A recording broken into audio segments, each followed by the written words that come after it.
Assalamualaikum, nama saya Mira. Nama saya Zaika. Hai, nama saya Nurkan Nazmi. Hai, nama saya Shalin Sibis. My name is Saika Vinesh. Saya Syafi. Saya Kristina. Pemenang tingkat emas di SEA Games Bangkok, Thailand.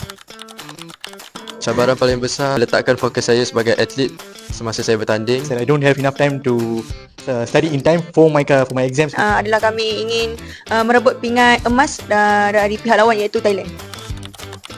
Saya rasa sangat berbaloi pengalaman SEA Games saya. Terima kasih kepada UNITEN sebab dah bagi insentif dan menghargai jasa saya sebagai atlet negara. Saya sangat berbaloi lah join Sukan SEA ni walaupun penat, lelah, menangis waktu training. Saya sangat berbaloi selepas saya injured dan saya comeback untuk bermain di Sukan SEA dan ini hasilnya.